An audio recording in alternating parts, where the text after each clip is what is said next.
Untuk kali ini teman-teman, sekarang aku berada di Kabupaten Pati ya, tepatnya di Kecamatan Sukoharjo. Untuk tempat ini teman-teman, yang akan kita kunjungi ialah yang sempat viral kemarin, yaitu Jalan Gunung Tombe, tepatnya di Kecamatan Sukoharjo, Kabupaten Pati. Nah teman-teman pasti penasaran seperti apakah jalan ini, sehingga kemarin sempat viral di wilayah Pantura, tepatnya di antara Kabupaten Pati, Jepara, dan Kudus. Nah nanti kita akan berkunjung. Mungkin dari sini teman-teman bisa dilihat keindahan alamnya ya, dengan ketinggian yang lumayan tinggi di sini, bisa memandang ke arah selatan sana. Jadi jalan ini terletak di antara tengah-tengah bukit teman-teman. Jadi seolah-olah gunung ini terbelah menjadi dua ya kan, di kanan kirinya nanti ya. Kalau di foto itu kanan kirinya tanda seperti tebing. Nah, jadi pada penasaran, nanti langsung aja kita cek kebenarannya seperti apakah faktanya sehingga tempat ini viral kemarin. Tapi sebelum kita jalan, saya ingatkan pada teman-teman dulu yang belum subscribe, silahkan tekan tombol subscribe-nya, lalu mengikuti kemanapun kita pergi, jalan-jalan yang pastinya ke tempat wisata yang terbaik. Oke, yuk.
Salah satu spot foto yang kemarin sempat viral, dan untuk sore ini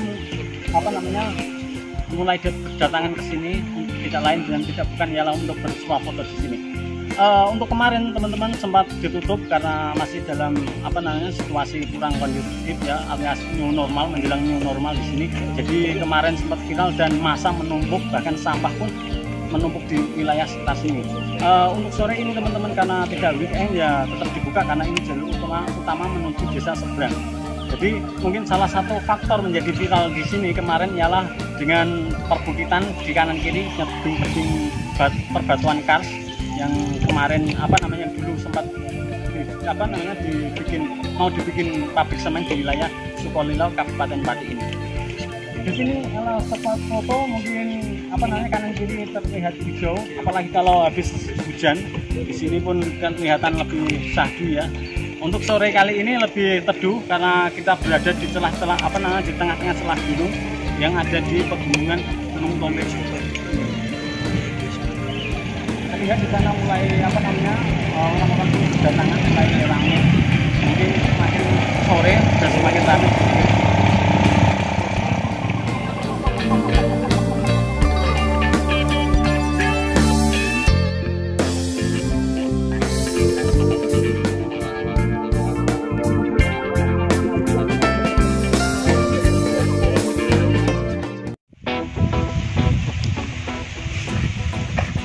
Nah, cukup sekian teman-teman perjalanan untuk di Kabupaten Pati ini. Kita tadi sempat jalan-jalan ya kan. Ya, seperti itulah kondisinya jalan Gunung Tompai yang sempat viral kemarin. Untuk dari sini teman-teman kita bisa lihat untuk jalan Gunung Tompai ialah di tengah-tengah apa namanya pecahan gunung ya kan, di tengah-tengah bukit itu ya, seperti pecah itu gini. Jadi keunikan, salah satu keunikannya yang sempat viral ialah di situ yang terdapat tebing-tebing bebatuan ya kan, yang khas di wilayah Sukolilo ini teman-teman. Jadi untuk teman-teman saya pesan bahwa wisata kita boleh tetap jaga jarak dan jangan buang sampah sembarangan. Nah, cukup sekian teman-teman, jangan lupa subscribe, like, comment, and share agar teman-teman selalu mengikuti